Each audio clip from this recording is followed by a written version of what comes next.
¿Cómo están, queridos amigos? Les doy la bienvenida a esta nueva edición de Todo tiene su ciencia. Un espacio para reflexionar, pensar y conversar sobre ciencia. Un late con expertos y temas realmente fascinantes. Quiero confesarles que hoy tengo 42 años y sin duda ya soy un hombre hecho y derecho. Un tipo grande, padre de una hija de 3. Y la verdad creo que nunca imaginé que sería parte de cambios tan relevantes, tan contundentes en el destino de nuestro país. Hasta hace solo 2 años daba la sensación que Chile, los medios de comunicación, la sociedad en su conjunto estaban con la cabeza en otro lado. Otras prioridades, otras preguntas, pero silenciosamente ya aparecían señales, síntomas de una crisis que se venía. Y aquí estamos, 2 años después, han pasado del estallido social.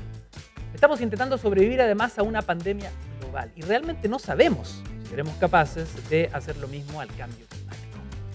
Es decir, que vivimos cambios abismantes en todo orden. Enfrentamos retos, se desarman paradigmas. Hoy anhelamos superar el COVID, generar bienestar, cohesión social, paz en nuestro país y además proteger el planeta.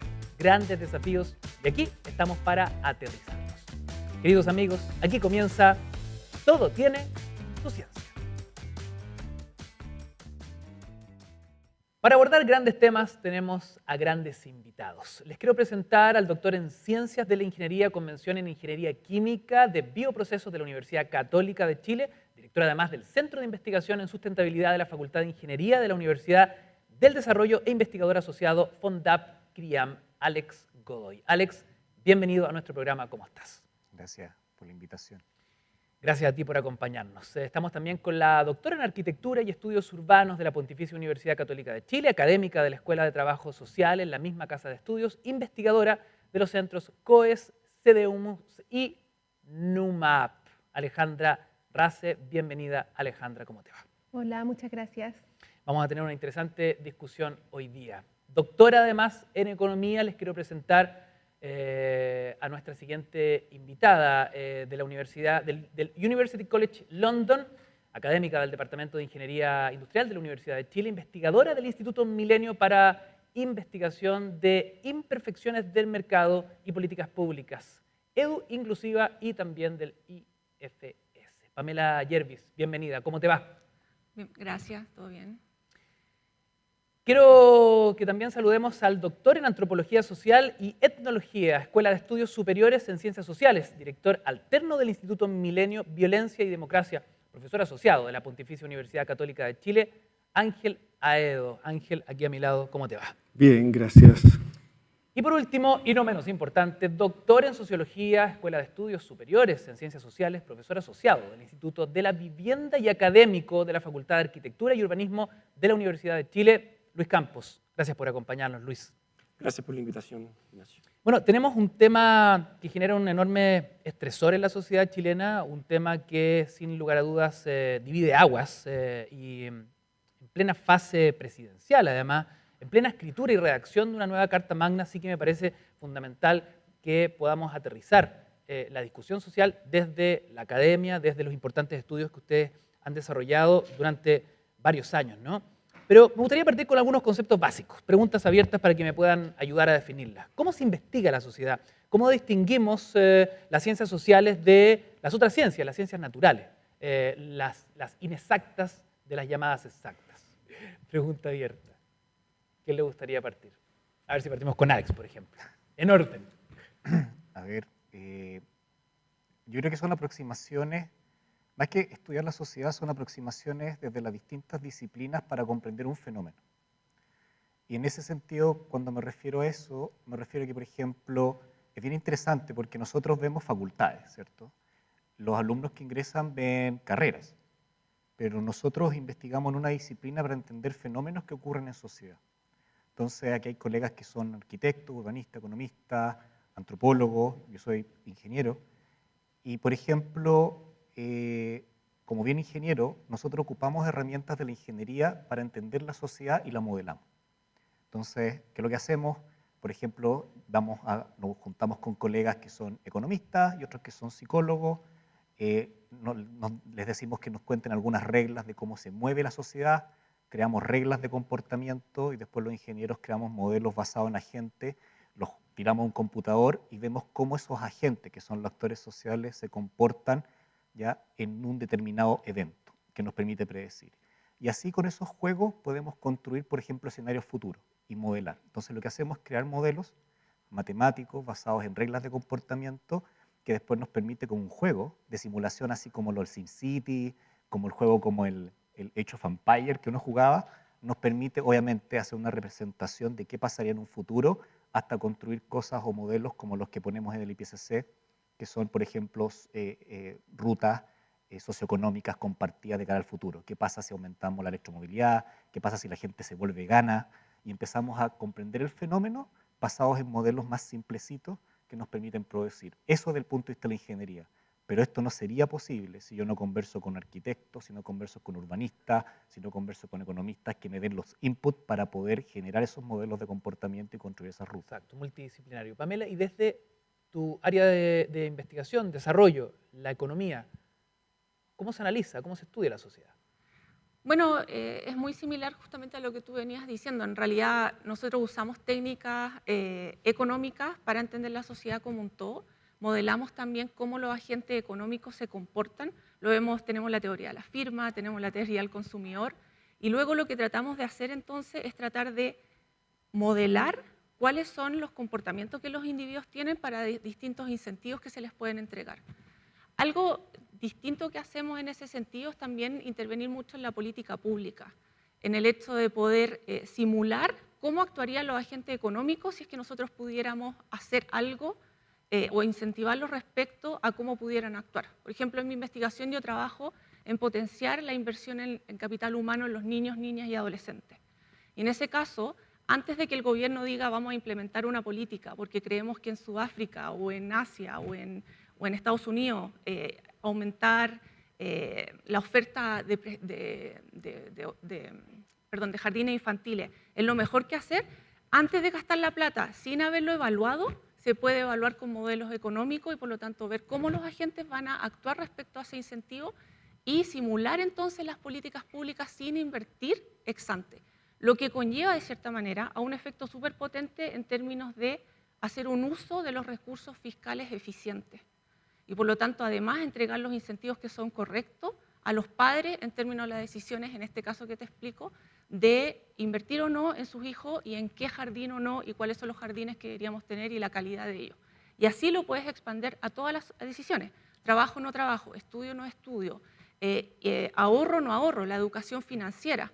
Y eso es lo que nosotros generalmente hacemos en economía, que tiene un poco, como tú decías, un enfoque multidisciplinario, porque trabajamos con todas las disciplinas, pero también un enfoque llevado al uso de datos para poder implementar esto y que finalmente sea tomado por los hacedores de política y que pueda llevarse a cabo finalmente. Ahora, y dando un paso más allá, ¿no? ¿Dónde estamos como sociedad? ¿Cuál es el diagnóstico que desde la sociología pueden hacer, Luis? Compleja pregunta dónde estamos, ¿no? Hay varios elementos que están justamente en este minuto puestos en cuestión, ¿no? Del desarrollo, que fue una gran palabra utilizada por la sociología por tantas décadas, ¿cierto? Cómo nos hemos movido en ciertas direcciones establecidas de acuerdo a ciertos modelos, y justamente el momento actual lo que nos habla es de una crisis de esos modelos, ¿sí? Un cuestionamiento de esos modelos, o al menos un cuestionamiento de los modos en los que estábamos haciendo las cosas, ¿no? Por ponerlo en términos muy sencillos. En el ámbito en que yo me muevo, en la investigación sobre la experiencia urbana, ¿cierto? Está plagada de desigualdades, ¿cierto? Está plagada de asuntos complejos que desafían la vida cotidiana de las personas, y eso hasta ahora no había sido tan considerado, ni por las políticas públicas, en las que sin duda hay algo que discutir ahí, ni por la política en un sentido más amplio. Al parecer ese es uno de los grandes asuntos que instala el denominado estallido social, ¿no? Alejandra, comparte el diagnóstico de Luis y te repito la pregunta. ¿Dónde crees tú que estamos como sociedad hoy? Yo estoy de acuerdo con lo que señala Luis. Es interesante además, aquí como mezclando con la primera pregunta, cómo cómo la manera de investigar se complementa. En el fondo, una cosa son los modelos macro que permiten tomar decisiones, por ejemplo, respecto de inversión pública, pero hoy día nos pasa que, por ejemplo, ciertos grupos o los jóvenes han empezado a significar las cosas de manera distinta. Claro. Y eso se investiga de otra forma y es igual de importante. ¿Qué sacamos nosotros con plantear, por ejemplo, ciertas formas de participación ciudadana si los jóvenes consideran que eso no es realmente participar o que lo que tenemos actualmente no es una democracia? Entonces, detrás de los conceptos hay significados. Estamos actualmente en una crisis que no solamente tiene que ver con las desigualdades, con las brechas, sino con distintas maneras de entender nuestra sociedad y de significarla. Y eso se estudia no por arriba, como modelando, sino que se estudia desde abajo. Entonces es interesante que tenemos como problemas en los dos niveles, en el nivel macro, pero también en el nivel más micro, y eso lo investigamos conversando con la gente, no modelando, sino que conversando, acompañando los procesos. Mucho de lo que hacemos yo, Luis, tiene que ver con observar, con ir, con conversar, con estar, con hacer etnografía. Entonces son distintas aproximaciones muy complementarias y que permiten entender en distintos niveles una crisis que estamos atravesando y que es grande, que es transversal. ¿Pamela? No, quizás, claro, nosotros también en economía usamos como un approach mixto, cuantitativo y cualitativo, donde justamente también se escucha y se trata de entender un poco más las normas sociales, las percepciones, los agentes son racionales o no, para no usar quizás, y relacionado a lo que tú decías, estos modelos ya más estáticos, fijos que teníamos anteriormente y que nos tenemos que ir ajustando. El modelo anterior que teníamos y donde estamos en una sociedad donde los modelos que nosotros conocíamos ya no nos están funcionando. No significa que los modelos ya no nos sirven. Somos nosotros que tenemos que tener la capacidad y el capital humano de ajustar esos modelos para que no den predicciones que se asemejen a lo que está sucediendo y cómo actúan los ciudadanos en sus decisiones comunes. Y creo que eso se está haciendo últimamente más y más a nivel de todas las ciencias. Nosotros tomando el aspecto cualitativo también, no solamente además del cuantitativo. Interesante acotación. Me gusta esto que podamos confrontar puntos también. Ángel, desde tu área de estudio, desde la antropología, ¿cuál es tu lectura de la sociedad que nos toca vivir por estos días en Chile? Bueno, retomando lo que han dicho mis colegas, la pregunta de dónde estamos es sumamente importante también tomarla, yo pienso, en su formulación, porque el dónde estamos pienso que hay que tomarlo críticamente también, porque el dónde estamos como que empuja una respuesta totalitaria, como que si yo fuera el cada uno de nosotros fuera el portavoz de un estamos universal. Yo estoy en una posición y cada uno de nosotros estamos en una posición disciplinaria, en una posición de género, en una posición de identidad, en una posición de clase social, y en particular la antropología con el abordaje de la etnografía empuja a entregar textura, complejidad a la producción de saber sobre la realidad social. Eso implica incorporar diferentes voces, entender la sociedad como una polifonía, como una suerte de un gran canto gregoriano con muchas voces, intentar que las voces que no se escuchan o que son tapadas por las voces que se imponen, intentar restituirlas para poder conocerlas y de esa manera contribuir a mejorar nuestra sociedad. Eso, yo siento que el dónde estamos es una pregunta que debe ser contestada en plural. Estamos en muchos lugares porque estamos en una situación de experiencia. Así, lo que determina el estar es la condición de la experiencia, las condiciones sociales, económicas, que determinan ciertas formas de vida y orientan ciertas formas de ver y comprender el mundo.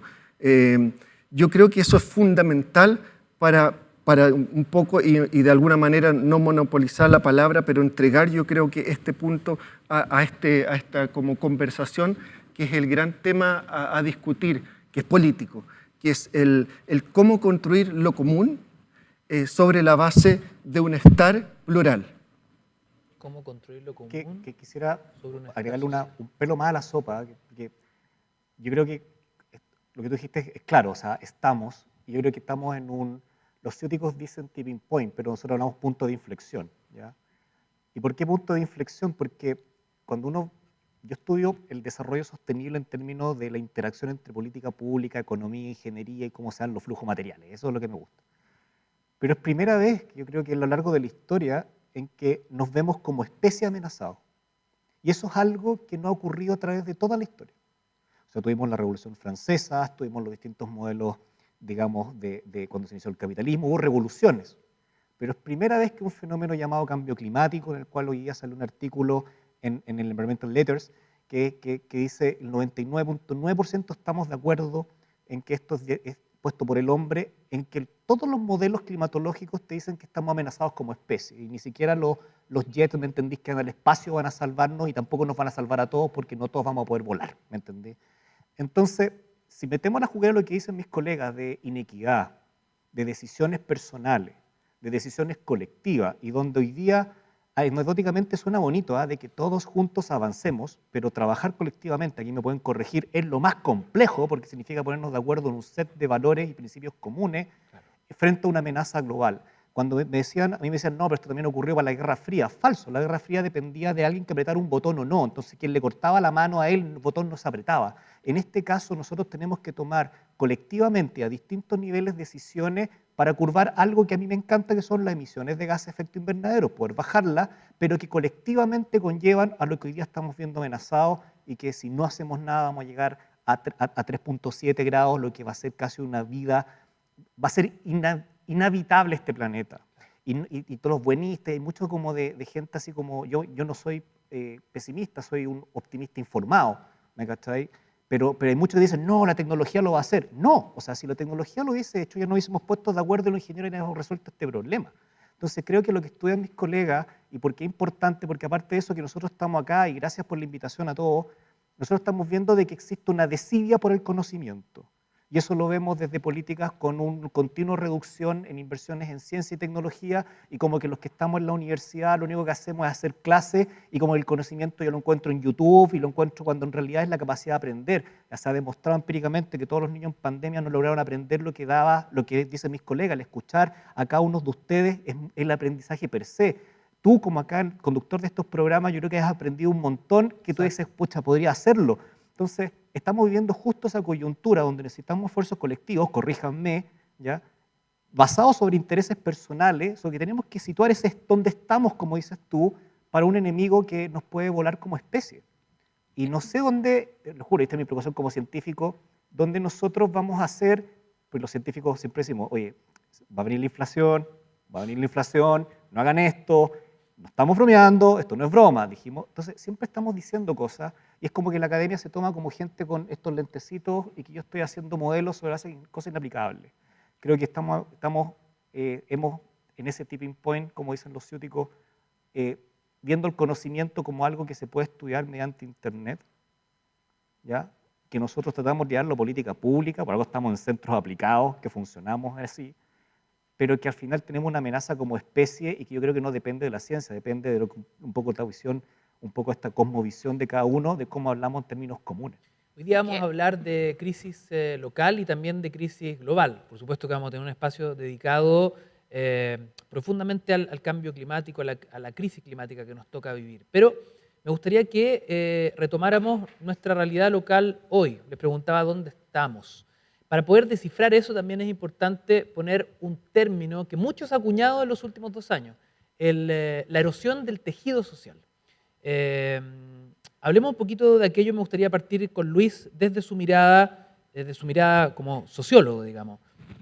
¿Qué tan dañado, qué tan erosionado está el tejido social en Chile? ¿Qué se entiende por tejido social?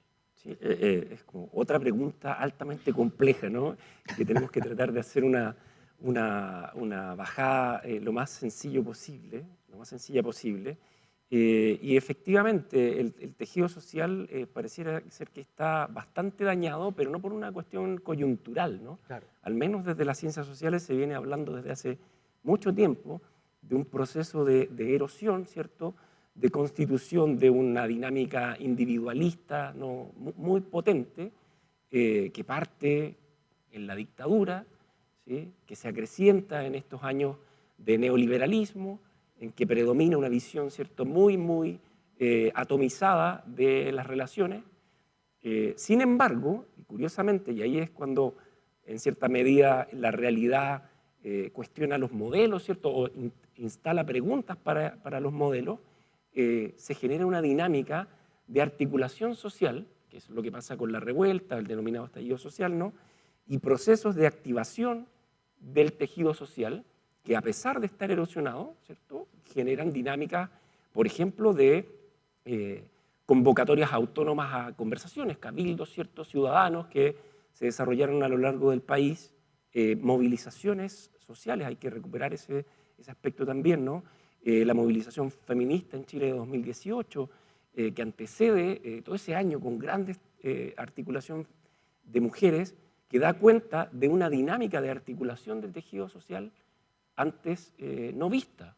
Entonces, nuevamente es una pregunta que quizás por nuestras afinidades con la etnografía, ¿cierto?, con los enfoques más cualitativos, no sé, nos lleva a reforzar eso que decía Ángel, que es una situación bastante plural. Entonces, dar cuenta de una situación como global, unívoca, me parece en ese sentido bastante complejo, pero quisiera reforzar esos dos puntos como para entregar un mensaje relativamente claro desde mi punto de vista. Proceso de erosión de largo aliento, ¿sí?, provocado por múltiples factores, aunque no es lineal en absoluto, y un proceso una situación, una coyuntura, un punto de quiebre que nos recuerda que esos procesos de erosión no son totales, sino que hay posibilidades de articulación colectiva, de construcción de lo común, de generación de solidaridades de género, de generaciones de solidaridades de edad, de grupos de edad, en fin, barriales, en fin, una serie de cosas que a mi juicio nos hacen preguntarnos a quienes estudiamos la vida social por este carácter plural del momento en que nos encontramos. Alejandra, respecto de lo mismo, el daño a nuestro tejido social hoy. Mira, yo coincido con lo que dice Luis. Es importante también entender que cuando hablamos de estas cosas, cohesión, integración, en el fondo nos estamos refiriendo a qué es lo que nos permite comprendernos como una misma cosa. En el fondo, qué nos permite decir que somos la sociedad chilena, los chilenos. Entonces, eso que nos permite, a pesar de todas las diferencias, vernos como parte de una misma cosa, tiene que ver con esto, con cohesión, con tejido, etc. Y ahí, a mí lo que me gustaría enfatizar es que el conflicto no es contrario a la cohesión o al tejido social. No quiere decir que haya conflicto implica como que el tejido esté degradado, ¿ya? Sociedades en conflicto también pueden tener vínculos, identidad, cohesión, pero desde la diferencia. El punto es cuando no somos capaces de reconocernos unos a otros producto de la profundidad o de la incapacidad de manejar ese conflicto. Entonces, como que el conflicto en sí mismo no es negativo. Tenemos que preguntarnos cómo podemos seguir siendo una misma sociedad, seguir viviendo juntos desde el conflicto, desde la diferencia, cómo podemos conducirlo, cómo podemos gestionarlo. Y ahí yo coincido con Luis, además, en los otros elementos que vimos surgir en medio de la pandemia, las ollas comunes, el resurgir de las ollas comunes como una forma de solidaridad, como una forma además de entender la alimentación de manera distinta. Hubo mucho cuestionamiento en los territorios, en los grupos locales respecto de por qué la alimentación tiene que ser un problema individual, por qué no lo podemos solucionar colectivamente, por qué el tema de que yo tenga que resolver, no sé, mis compras para alimentarme, o por qué el tema de que yo tenga que resolver mi salud, etcétera, son cosas que tengo que ver. Los cuidados, todo el asunto que se reinstaló a propósito de los cuidados que muestra nuestra condición interdependiente. Es otro asunto. Y eso es fortalecimiento del tejido. En el fondo es entendernos en medio de un conflicto, en medio de una crisis, con todas las diferencias que tenemos, cuestionarnos y empezar a pensar de nuevo las cosas y resignificarlas y encontrarnos en algunas instancias. Entonces, yo también estoy de acuerdo en que no puede ser como una idea, como una lectura única. Acá pasan hartas cosas y muchas de las que pasan nos hablan de solidaridad, nos hablan de vínculo, nos hablan de identidad, etc.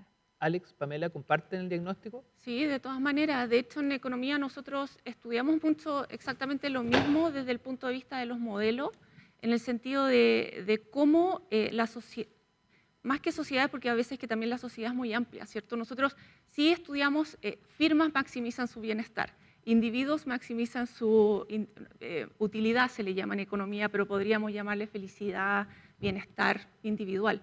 Pero también hay un ente que debería mirar desde arriba, un ente regulador, que lamentablemente en nuestro caso no ha funcionado de la manera que debería, en donde debería poner ciertos weights, pesos relativos a justamente las significancias que cada uno de estos entes económicos tienen para un bienestar social como un todo. Y es ahí donde uno entonces lo que hace es ir estudiando a nivel de, digamos, subgrupos.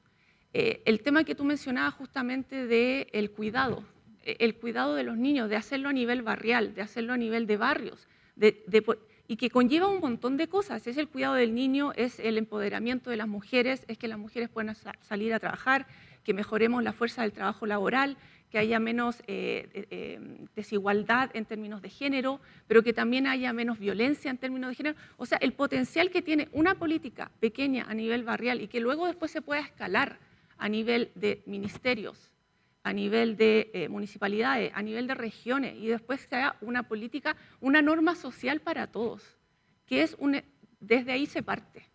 No me lo debería cuestionar.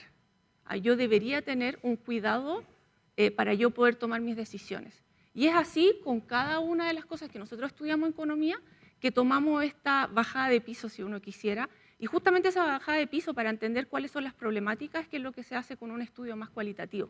Y es lo que nosotros hacemos para entender, bueno, ¿por qué ese es un problema para ti? Más que yo estar calculando las horas que podría trabajar en el mercado laboral.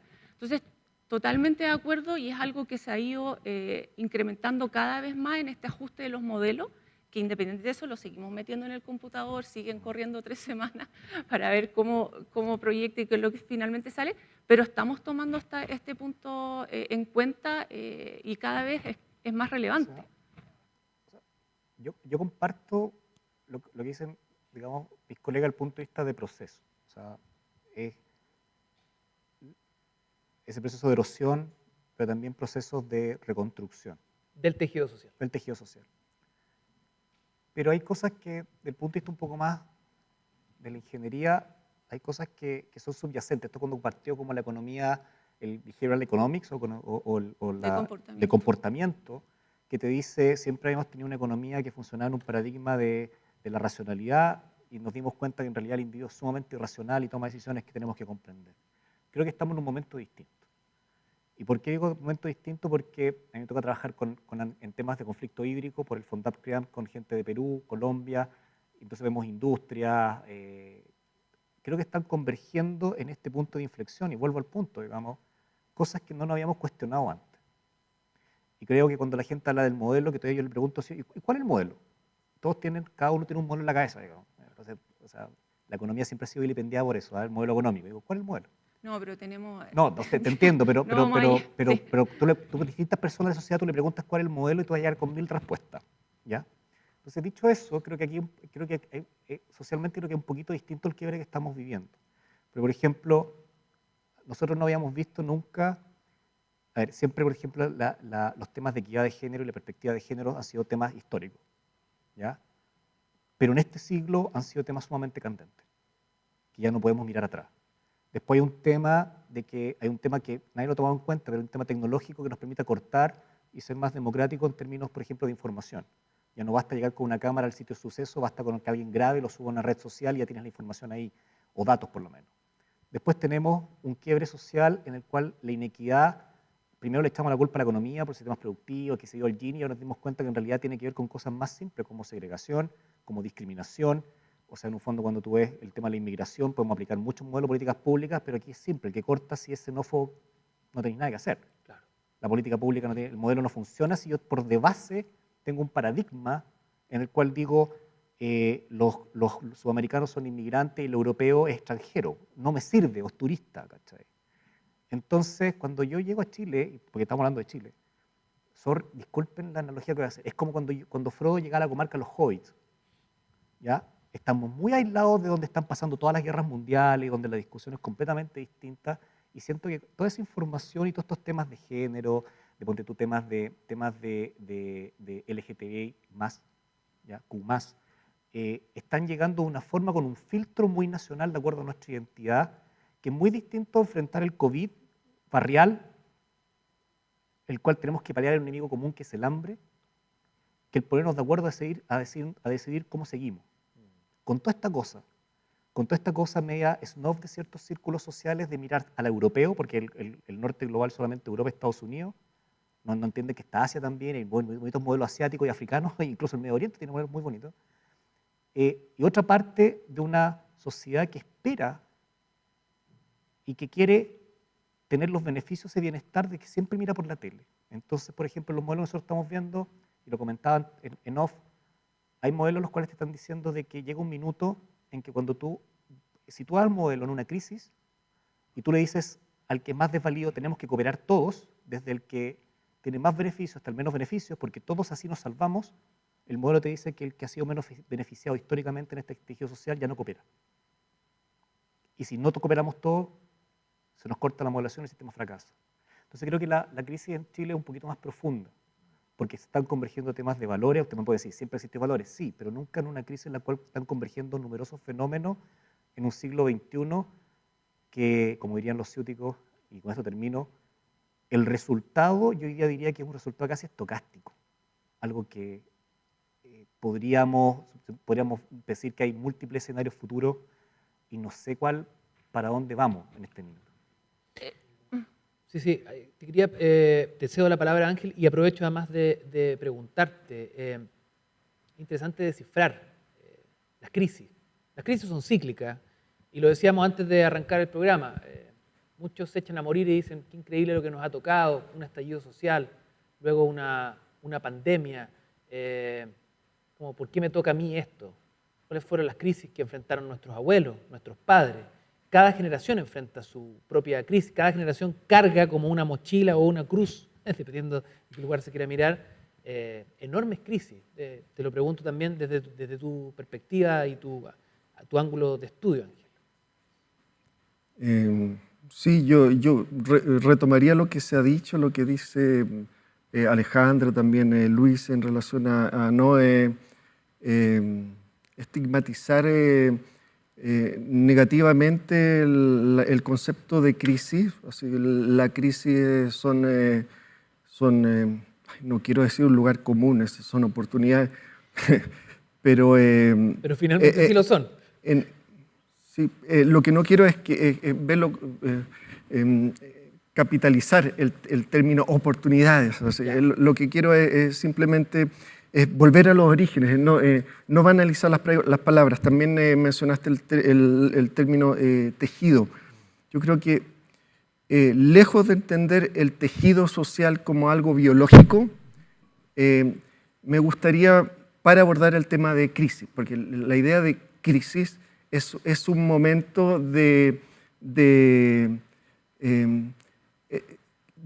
una gran oportunidad para la crítica, para tomar distancia y para tomar conciencia como sociedad del lugar que estamos ocupando en relación con nuestro planeta, con el medio ambiente, con nuestras alteridades en términos de grupos sociales, géneros y grupos étnicos, y qué es hacia dónde queremos dirigirnos.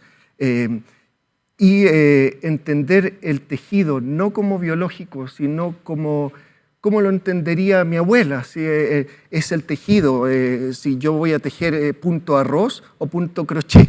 Yo pienso que pensarlo así, de la manera más artesanal posible, nos lleva a pensar el tejido como una práctica y no como un organismo hecho y determinado biológicamente. El tejido de lana en el sentido de una práctica, es una forma, yo creo que atractiva para pensar el momento en que estamos. Probablemente la crisis puede ser una forma en que estamos tejiendo en una práctica social una forma de sociedad que le podemos llamar un régimen económico, político, que ya no funciona. Eso nos da la oportunidad para cambiar de punto y pasar a otra forma de tejido, y eso está en nosotros simplemente podemos ver la historia que los cambios los podemos hacer. No hay nada determinado. Desde un punto de vista antropológico eso se sabe muy bien. Hay muchas formas en que hemos vivido como sociedades igualitarias, en bandas de cazadores-recolectores, sociedades tribales, sociedades clánicas, sociedades dirigidas de cierta manera por líneas femeninas, que son la línea patrilineal, que es, por ejemplo, la herencia, la propiedad se hereda por línea materna. Hay muchas formas en que los seres humanos hemos vivido. Entonces eso de alguna manera despatologiza el concepto de crisis y nos abre un horizonte de esperanza crítico hay que decirlo, porque estamos en una situación planetaria que es crítica. Oportunidad para críticamente poder discutir de aquello. Quiero citar a Thomas Kuhn, el físico y filósofo, historiador estadounidense, quien habla de los paradigmas, porque hemos hablado acá de los paradigmas, ha salido ese tema, ¿no? Cómo explota el fusible de los cambios en los paradigmas. Y él dice, los paradigmas no son corregibles en lo absoluto por la ciencia normal.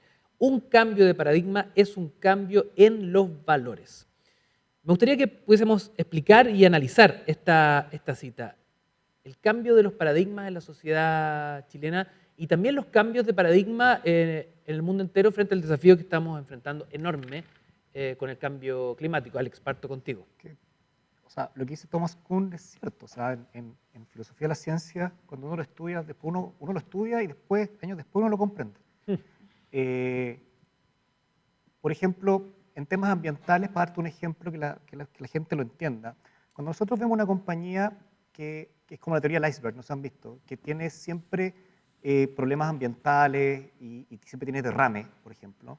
Eso es un evento, pero un evento que en realidad son síntomas que responden a una estructura que responde a una forma de pensar y que al final, en la base, es un paradigma. Si hay alguien que te dice, no, sabes que esta empresa tiene que apuntar a los menores costos y yo voy a distanciar, no sé, operativamente los controles de calidad, etcétera, obviamente como consecuencia tú vas a tener ese patrón de numerosos desastres ambientales. Aquí quiero decir que al final el problema es de valores, y de hecho en sustentabilidad nosotros hablamos de ética y sustentabilidad, y lo que estamos jugando es más allá de lo que simplemente hacer lo correcto, ¿no? Por ejemplo, tomando las palabras se me olvidan los nombres, perdón, tengo Islalia. El tema cultural, hoy día, por ejemplo, yo escucho, y ojo, tiene que ver con temas ambientales, ¿ya? Por ejemplo, la típica cosa de si somos un país plurinacional, multinacional, que tiene que ver con nuestra visión con respecto a los pueblos originarios, nuestra relación con ellos. Pero también implican que yo, que a lo mejor no me siento, tengo que exponer si pongo el tema porque es políticamente correcto, ojo, que eso no tiene nada que ver con la ciencia, ¿ya? O, por ejemplo, las discusiones que son si queremos un país liberal en el cual, estoy a favor de ello, por ejemplo, que la adopción sea para cualquier tipo de familia, porque las familias son múltiples. Pero significa cuestionarnos más allá de la ciencia, que entendemos por familia, que es lo que vamos a aceptar y que no vamos a poner en temas comunes. Entonces, ¿qué tiene que ver con medio ambiente? Mucho. Porque, por ejemplo, otro día discutía con alumnos, me decían del magíster, decían, no, es que todos los recursos, citando a Elinor Ostrom, digamos, premio Nobel de Economía del 2008, que en paz descanse, primera premio Nobel de Economía, mujer, que hablaba de los bienes, de la gobernanza de los bienes comunes, y me decían, todos los bienes tienen que ser comunes. Entonces yo le decía, ya vamos, el suelo es común. Entonces yo mañana digo en la Constitución, el suelo es común, me voy y me instalo en tu casa, como uno ocupa. Ah, no, porque no puedo. Ah, entonces no te gustan también los bienes comunes. Entonces cuando hablamos, de repente tenemos que llegar a ponernos de acuerdo sobre principios de meta y valores, de qué es lo que queremos, Y yo entiendo el positivismo, digamos, de decir, bueno, estos son procesos normales, sí, son procesos normales, pero que pueden llevar a cambios estructurales en cómo nos relacionamos. Y gente va a quedar fuera. Yo no lo veo tan positivamente en decir, mira, vamos a hacer una mejor sociedad. ¿Por qué? Porque aquí yo no me fijo en qué nos ponemos de acuerdo, la mayoría, sino en quiénes van a quedar excluidos. Y en todas estas revoluciones hay gente que queda excluida y que va a quedar excluida, ¿ya? Entonces, dicho eso, para mí, el gran desafío como sociedad que tenemos, porque nos miramos como Chile, pero Chile tiene un contexto global también, que va para otra parte, y un poco lo que mi colega decía, da lo mismo si esto es un régimen democrático, autocrático, patriarcal, matriarcal, la crisis es transversal a nivel planetario y se está demostrando así, la evidencia demuestra eso. La gobernabilidad del problema, da lo mismo el régimen, ¿ya? La pregunta es, ¿cómo nos hacemos cargo del compromiso de todos aquellos que después de este proceso nacional van a quedar excluidos? Bueno, Los nuevos grupos marginados que van a quedar. ¿Ya?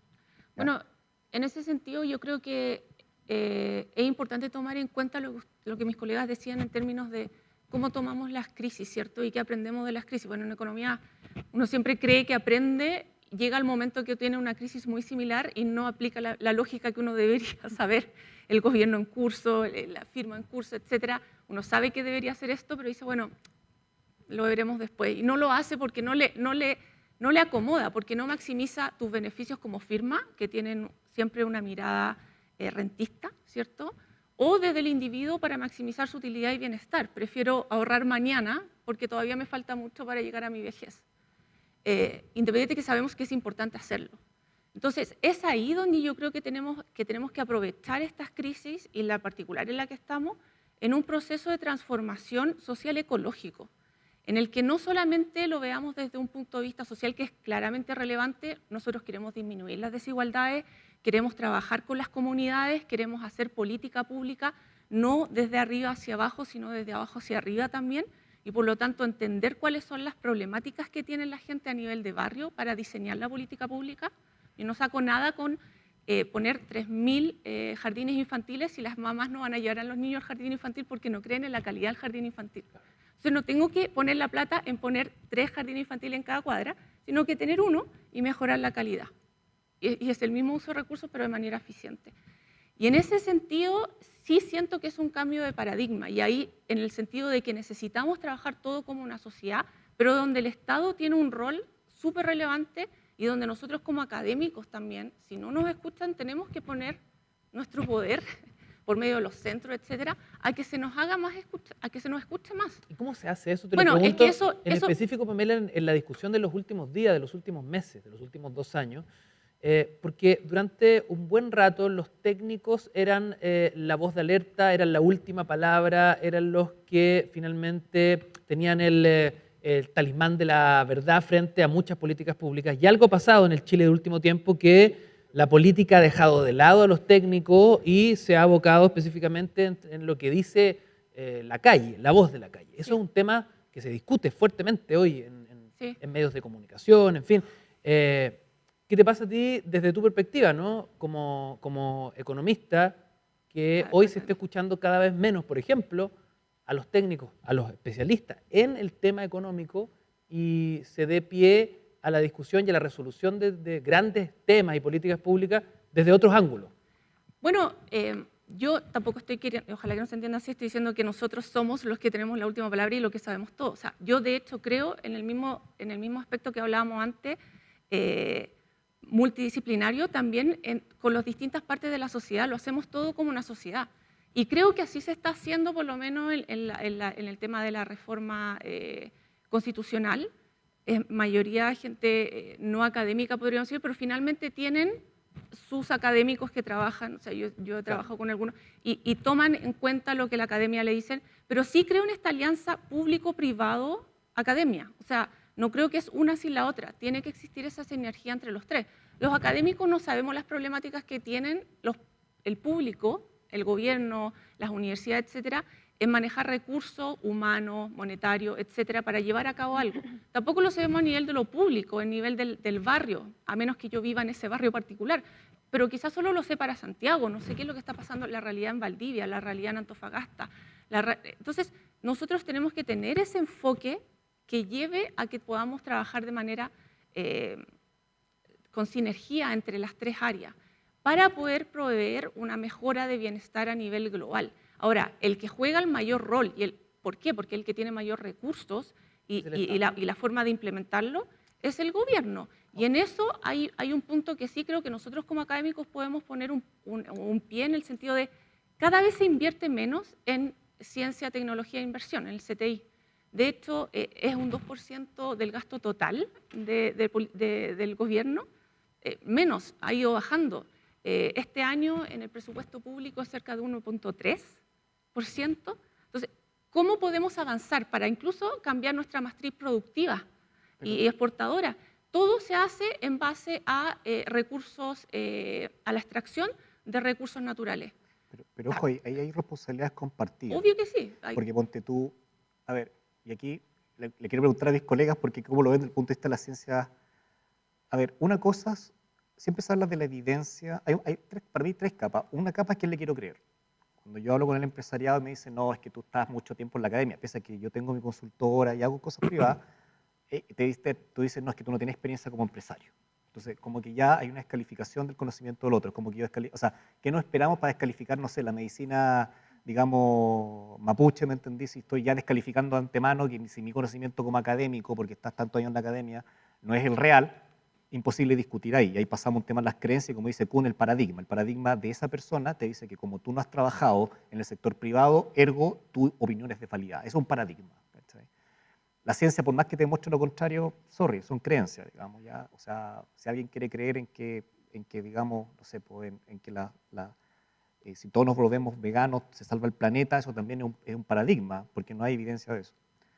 Entonces creo que, y aquí una pregunta a mis colegas, creo que también hemos pecado, y primero hacer el mea culpa, en que muchos de los técnicos que han actuado como técnicos también tienen sesgo.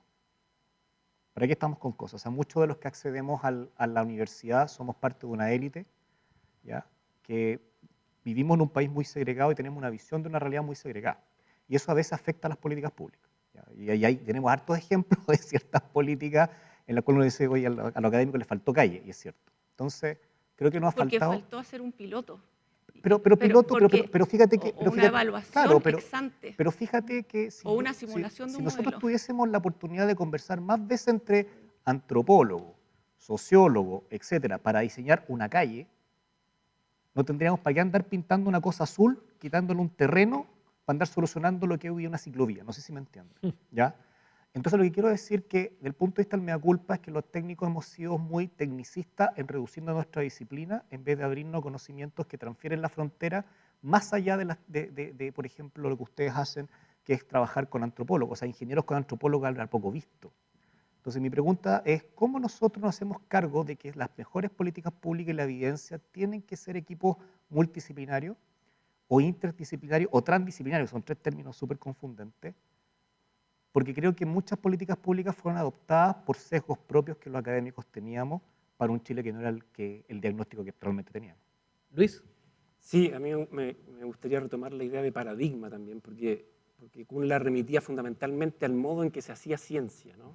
Y referido fundamentalmente a las llamadas ciencias duras, sí. Y no tanto a las ciencias sociales, donde nos hemos escudado un poco en el paradigma de que somos, o en la idea de que somos multiparadigmáticas, que es como un trabalenguas para la gente que nos está escuchando probablemente, pero que es un asunto importante. Pero quería recuperar la idea de paradigma en algunos sentidos que me parece relevante, y que es que la transformación social en curso, ¿sí? Y cuando digo transformación social en curso me remito a lo que pasa en Chile, pero también a propósito de lo que hemos discutido un poco sobre el cambio global y lo que implica para el planeta completo, hay una transformación que desafía el modo, para poner en palabras simples y no paradigma, el modo en que se hace ciencia, ¿sí? Las categorías, las palabras que ocupamos para hacer ciencia. Y en ese sentido a mí me parece que esta situación histórica debiera ser recogida por las distintas ciencias, aun cuando no comulguen en el mismo paradigma o el mismo modo, en las mismas palabras que emplean, se sientan desafiadas por una realidad que verdaderamente nos sobrepasó. ¿Sí? Si aquí hay, en un plano tanto nacional como global, muchos de esos modelos o las maneras de hacer política pública en un caso que no es la única posibilidad, ¿no? Los modos de articularse con la ciudadanía, que también en las ciencias sociales hay un trabajo importante ahí de nutrir no solo el trabajo del Estado, sino que de las propias comunidades, pero también eso se está viendo interpelado por la situación. Por ejemplo, hablar de sociedad, ya nos lo recordaba Margaret Thatcher hace ya décadas, es complejo porque ella decía, la sociedad no existe. Lo que hay es familias e individuos. Entonces, sociedad es un modo de ver las cosas. Y ese modo ya se encuentra en cierta medida obsoleto por las situaciones que estamos viviendo. Porque ya no podemos hacer un distingo claro entre lo ambiental o lo ecológico y lo social. Sí. Están completamente imbricados, ¿sí?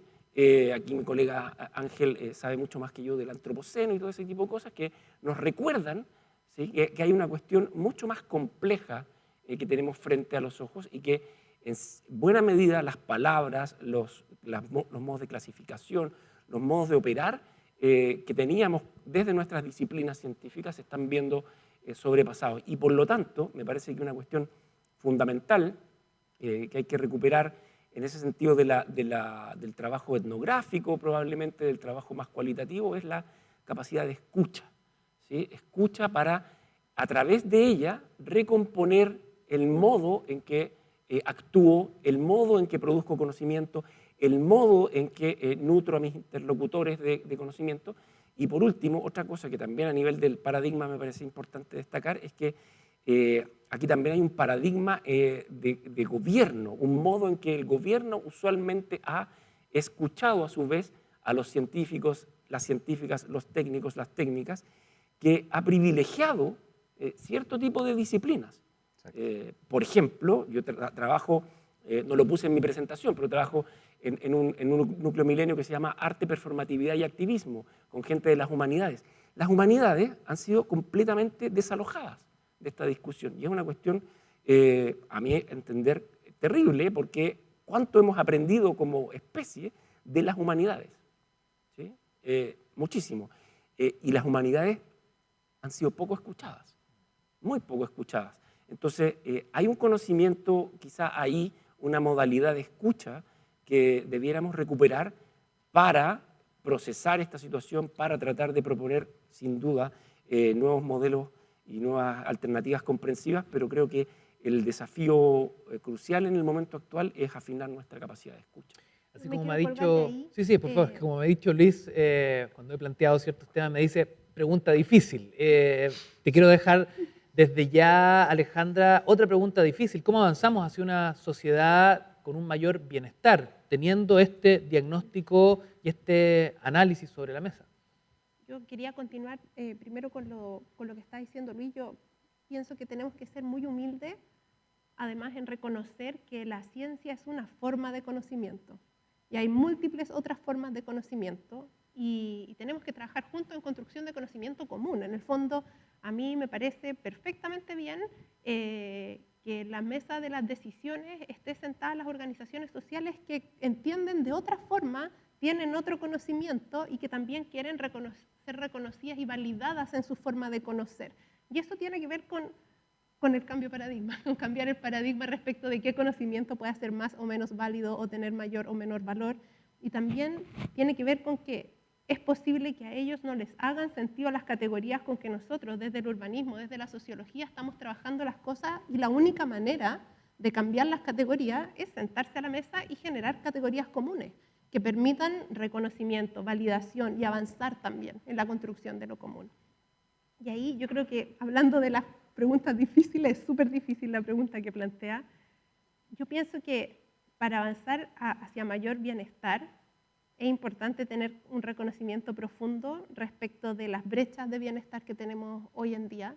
A mí me impactó hoy día, estuve viendo los resultados de la encuesta de bienestar que se anexó a la encuesta CACEN. Por primera vez se midió bienestar subjetivo, no solamente económico, y era impresionante, era como que 2/3 de la población se sentía en riesgo de caer en una condición de pobreza extrema en caso de tener que uno de sus miembros del hogar perdiera su trabajo, por ejemplo. Entonces, reconocer que la inequidad tiene un elemento material, pero también tiene un elemento subjetivo de ser reconocido, que también tiene otro elemento subjetivo de tener miedo Claro, de perder, emocional. de sentirse vulnerable, de reconocer las brechas en salud mental y además ver que todo eso tiene que ver con cuestiones que son estructurales, de cómo hemos organizado o como nuestro tejido, por decirlo así, de cómo nos hemos organizado para resolver las cosas, y que también hay otras que son culturales, y darse cuenta de la multidimensionalidad del desafío. Acá no basta con decir yo voy a darle un piso de bienestar a las personas, y entonces yo me voy a asegurar de que nadie tenga miedo de perder el techo. Asegurar derechos es un camino, pero yo también le tengo que asegurar a esa persona que va a ser reconocido como un otro válido. Y ahí quizá el cuestionamiento de categoría, de género, por ejemplo, no se vuelve como excluyente, sino todo lo contrario, permite incluir y dar validez y identidad social a grupos que se sentían completamente fuera de una de las categorías centrales. O sea, nosotros llegamos acá y dijeron, intercalemos un hombre y una mujer. O sea, una categoría central la de género, ¿ya? Y había gente que se quedaba afuera. Y hoy día tenemos la posibilidad de cuestionarla y dejar a esas personas adentro. Entonces, hay un plano que es material, tenemos que asegurar un mínimo de derechos, pero también tenemos que generar mínimo en reconocimiento, en validación del otro, en escucha, etc. Ángel. Sí, yo creo que este proceso, el proceso constituyente es un momento de gran importancia que estamos presenciando y que es un hito que va a quedar muy probablemente en este siglo. Un poco para retomar lo que también decía Alex y responder de alguna manera, no se trata de optimismo, no es una relación afectiva en relación a la crisis, no es optimismo ni positivismo, sino simplemente tener una visión de como de no esconder la crisis, de no cerrar los ojos, no espantarnos ante la crisis, no temer la crisis, sino abordarla con todo, enfrentarla con coraje. Y yo siento que el proceso constituyente un poco está haciendo eso. Y eso vino de abajo, de cierta manera. Y para un poco de ir tejiendo y conectando los puntos que se han sacado a la mesa. El tema también del saber experto y del tecnicismo. Yo tiendo a pensar que de cierta manera el rechazo de las diversas formas de ciudadanía frente a las formas de gobierno experta también es una manera de criticar la manera en que se estaba legitimando el gobierno, las formas legítimas y correctas de gobernar.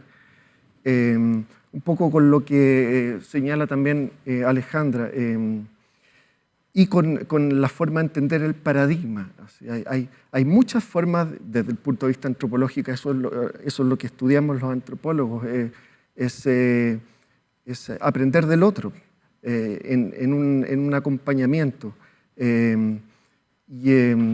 Hay muchas formas de saber y lo que distingue un saber científico, técnico, de otras formas de saber, muchas veces no es más que un estatus, una posición y una relación de poder, más allá del contenido mismo de ese saber. Y eso no lo digo yo siento que lo dice nuestro tiempo, de cierta manera esa deslegitimación de esas formas de gobierno y de saber que han demostrado conducirnos a ninguna otra parte o a un camino sin salida. Sí, te veo con una interrogación, una forma... Bueno, pero ojo, cuidado ahí, porque Sí, yo Alex. comparto lo que tú dices, pero creo que hay que darle una girada de tuerca más. Comparto en abordar todos los conocimientos y comparto lo tuyo, pero tenemos que en algún minuto tener conflicto. ¿Por qué te lo digo? El tema de las vacunas. Hay como visiones que te dicen que las vacunas no, etcétera, gente que va a la universidad, etcétera, como gente que incluso cree que tomando ciertos tipos de dieta, el que come carne es malo y yo como vegetal es bueno, y cuando la cosa no tiene nada que ver moral, tiene que ver con un tema netamente técnico. Cuando uno te dice de repente de ciertas áreas de la ciencia que no tiene que ver con un tema de estatus, te dice, las vacunas funcionan. Y ha demostrado empíricamente, y empezamos a tomar política pública entre la creencia de lo que es la evidencia, es también aceptar que, por ejemplo, hay cierta evidencia que proviene de la ciencia, un poco más, que es cierta. Y yo tengo que decir que estoy equivocado, así como yo puedo estar equivocado, ponte tú, de repente haber tenido un montón de decisiones sesgadas por no conocer otros tipos de fuentes de información, pero como sociedad tenemos que ponernos de acuerdo que hay cosas que la evidencia muestra que no son. Entonces, es como cuando, insisto, los economistas dicen, todo va a subir la inflación, va a subir la inflación, va a subir la inflación, y atentas contra eso porque crees que va a mejorar, y tomas decisiones y los resultados te demuestran que realmente ahí es como tenemos que enfrentar ese conflicto de los distintos conocimientos. Si yo estoy diciendo, ¿sabes qué? No hagan eso en temas ambientales, no hagan eso, es precisamente porque, no por un tema de estatus, porque estamos diciendo, mira, en el conocimiento que nosotros traemos a esta mesa, estamos diciendo que nos vamos a golpear contra una pared. Si el resto tiene un paradigma que te dice que no, ¿cómo logramos? Y ahí les pregunto, pero no sé la solución. ¿Cómo llegamos a converger eso que para mí es una evidencia, sobre un base, una forma de paradigma de hacer ciencia, ¿ya? Y que se demuestra, y que se demostró con las vacunas? Y estamos viendo hoy día una evidencia empírica de que sigue gente no vacunándose, estando en contra de la evidencia, que es lo mismo que nosotros vimos en cambio climático. Y ahí está como, ok, te puedo aceptar el conocimiento, pero llega un minuto en el cual tú dices, ok, pasamos a un tema en que la evidencia compite con una creencia. ¿Cómo zanjamos eso que se nos escapa? ¿Cachai? O valores. O valores. ¿Cachai? Claro. Pamela, te cedo la palabra y te hago una pregunta además porque lamentablemente el tiempo nos apremia y es importante ir derivando esta interesantísima conversación en torno a los desafíos que nos pone el cambio climático y tiene que ver con el cuidado del medio ambiente y lo que siempre parece ser un punto de tensión, el crecimiento económico. Pensé que le iba a preguntar a alguien que no fuera economista, pero ya. No, antes que nada quería hablar tu pregunta anterior respecto al bienestar. Yo creo que es súper relevante que primero entender cómo medimos el bienestar. Yo creo que todavía medimos el bienestar como el ingreso per cápita. Y no es el ingreso per cápita, es mucho más que eso. Existe cómo medimos el bienestar de cada uno de nosotros como felicidades. Tener educación pública, educación de calidad, salud quizás pública, salud de calidad. Tener que la gente que está trabajando con nosotros un bienestar subjetivo, estén trabajando y en cosas que quieran trabajar. Entonces, es un enfoque mucho más multidimensional en ese sentido que tenemos que tener en cuenta y para eso es muy relevante los distintos actores que están jugando de cierta manera la definición de ese bienestar, justamente para después definir cómo podemos llegar a esa meta. Hay metas, por ejemplo, que estábamos hablando ahora, que tú hablabas del crecimiento sustentable, ¿cierto? El crecimiento económico. Bueno, la ONU tiene 17 metas, justamente objetivos, de cierta manera, de aquí al 2030, que es mañana, no los vamos a alcanzar porque ya no se hicieron, respecto a cómo tener un crecimiento sustentable y verde, pero también equitativo, también en términos de género, de raza, de edades, etc. Entonces, todo eso son cosas que se tienen que tomar en cuenta y a nivel también mundial, ¿cierto? En África, los problemas que ellos tienen, en Asia, con el agua, la higiene, etc. Y eso es algo que nosotros tenemos que tomar en cuenta. Lo que yo sí quería decir, y que quizás acá vincular las tres preguntas que lo quería hablar del bienestar y lo que mi colega acaba de mencionar también, los economistas tratamos de maximizarla, minimizar y maximizar al mismo tiempo, minimizar la respuesta y maximizar el resultado. En este sentido, sí creo que la educación es crucial, el capital humano, que quizás algo que no hemos mencionado acá. ¿Dónde se genera la brecha? ¿De dónde partimos? Y creo por eso también yo trabajo en la primera infancia, en la adolescencia. Es ahí donde existe. Nosotros nacemos todos iguales. ¿Con qué? Con el primer outcome que tengo, el peso y la talla. En una sociedad nacemos todos con el mismo peso y la misma talla. Obviamente si me comparo con India, si me comparo con Kenia, no es así, pero dentro de una misma sociedad nacemos todos con el mismo peso y talla. ¿Cuándo nos empezamos a diferenciar? En Chile lo hemos visto, y ahí está la evidencia empírica, la encuesta longitudinal de primera infancia que medimos los niños a lo largo del tiempo, ya a los 2 años empieza a haber una brecha entre el primer y el último quintil de ingreso. Esa brecha son 20 puntos. Luego ya en el jardín infantil, a nivel de 4 o 5 años, se expande, porque solo el 50% de los niños atienden los jardines infantiles. Y a los 5 años ya es... Después ya, sí, pero la mayor brecha pasa en el jardín. Después sigue aumentando cuando tú tomas el CIMSE cuarto, octavo, la PTA, ya estamos, la PTA, y luego eso se traslada al mercado laboral y luego el mercado laboral se traspasa a las pensiones. El problema de las pensiones, sí, podemos hacer una reforma previsional, pero no es esa, es una reforma en el mercado laboral. Y la reforma del mercado laboral, uno tiene laguna y uno no ahorra, no porque en el mercado laboral uno no quiere ser un trabajador informal, es porque tengo no la educación necesaria. Y por lo tanto es en la educación donde tenemos que invertir, y en la educación desde los primeros años. ¿Para qué? Para que después cuando me digan que la vacuna es buena para todos... Discrepo Pero en un- déjame terminar pero, el punto. pero creo que reducirlo es te contradice el principal punto que dijiste al principio. La educación tiene que ir acompañada de otro elemento del bienestar. No, sí, obvio, sí. La educación no es una cosa aislada. Es uno de los dominios que son súper relevantes. De hecho, la educación en términos iniciales no basta, ¿cierto? Tiene que haber un acompañamiento también del bienestar del hogar, de que no haya violencia entre medio del hogar. Y por eso también tiene que ser un acompañamiento. Alimentación, un ambiente limpio. Los ODS tienden a ser los objetivos de desarrollo sostenible un cúmulo. O sea, tú no sacas nada con entregar que te dé clase un premio Nobel si tú estás subalimentado o con un balance. Pero esa educación, si yo no estoy hablando, es que ahí hay un problema, lamentablemente, que siempre se malentiende, que uno piensa que la educación es solamente educación cognitiva, y no. Yo estoy hablando de la educación en su globalidad, en lo cognitivo y en lo socioemocional, también en lo de nutrición, ¿cierto? Higiene, salud, todo.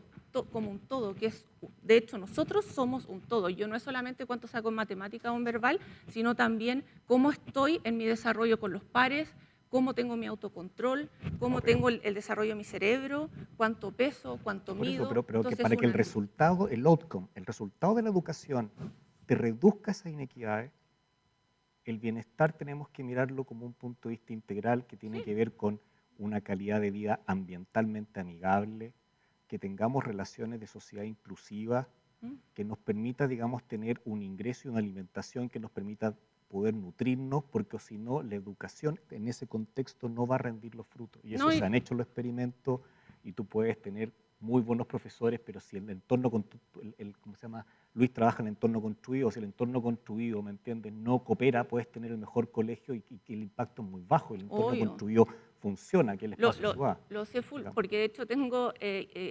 experimentos aleatorios en Asia, en África, en distintos países, donde hacemos intervenciones, tenemos un grupo de control, un grupo de tratado, al grupo de tratado le damos la inversión que queremos, un mejor profesor, un mejor colegio, padres que estimulan a sus niños antes de que entren al jardín, y eso no va a funcionar en nada si no se mejora todo el resto que tú estás hablando, ¿cierto?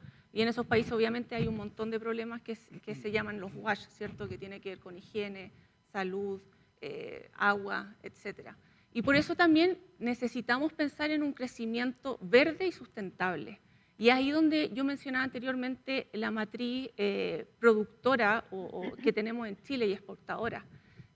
Lamentablemente está muy basada en los recursos naturales y en la extracción de ellos, justamente porque tiene un enfoque rentista y tratar de obtener el máximo beneficio sin generar un valor agregado.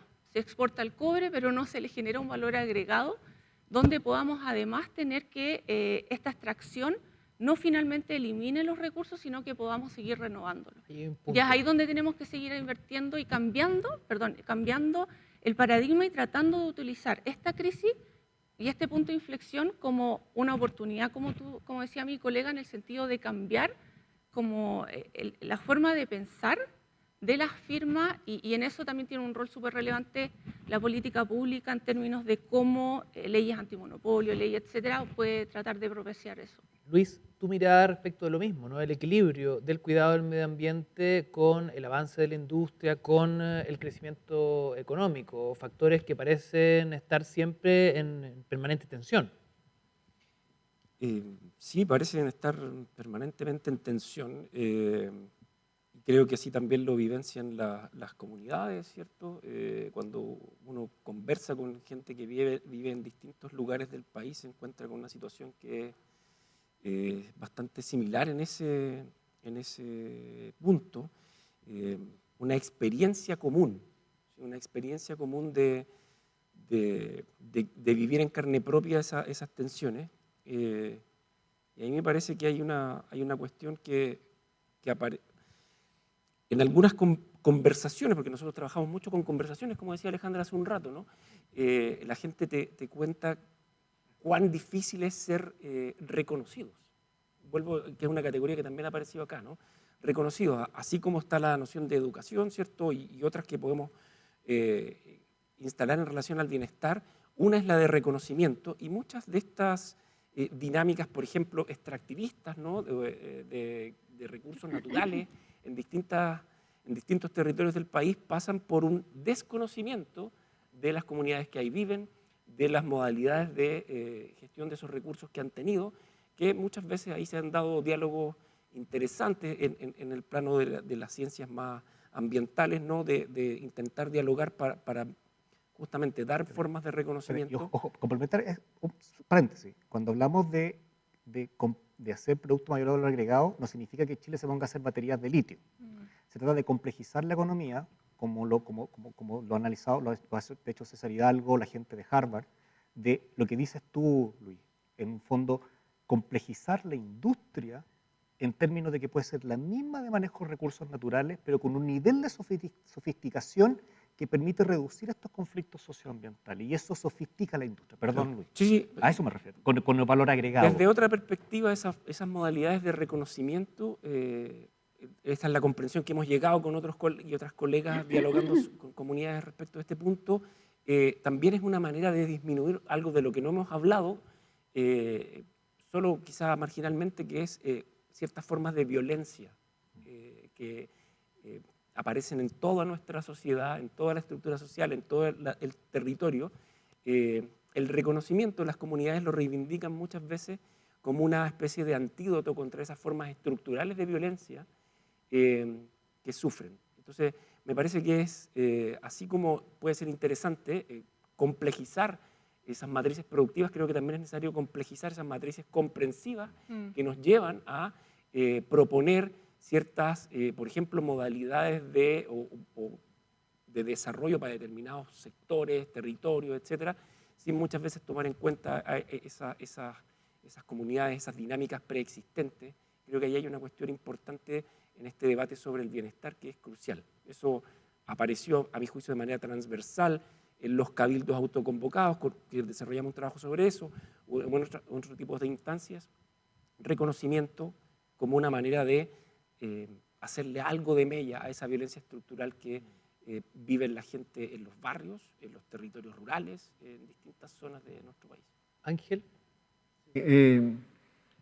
Insistiendo sobre ese punto, sí, sin duda está muy vinculado con el concepto de bienestar, la antinomia a eso que es la violencia estructural. Hablamos por violencia estructural, son las tensiones que laten en nuestra sociedad de manera que no que inhiben el desarrollo simétrico, igualitario y la intervención, la presencia de cada individuo, de cada sujeto o sujeta, ahora con estos neologismos inclusivos, que forma parte de nuestra sociedad, necesita... Parte de lo que podemos entender por violencia estructural es la falta de presencia pública de quienes componen la sociedad, porque la sociedad, el no verse reflejado en lo público, eso genera tensiones, presiones y se siente como una violencia. Se crean estas grandes distorsiones entre una pequeña élite que tiene máximos beneficios y gran parte de la sociedad, de los sectores sociales que pueden estar excluidos de beneficios. Sí, yo pienso que tal vez nosotros como de alguna manera, no nosotros aquí en el panel, sino quienes se dedican profesionalmente a las ciencias en general, tenemos que hacernos cargo también de los conceptos y siento que la respuesta no está dada absolutamente con el concepto de reconocimiento, porque implica otros problemas, supone que hay algo que reconoce. Entonces yo pienso que ese algo que reconoce precisamente está fallando en un régimen y en un modelo como el que tenemos en Chile, como en otras crisis de democracias liberales o neoliberales en el mundo.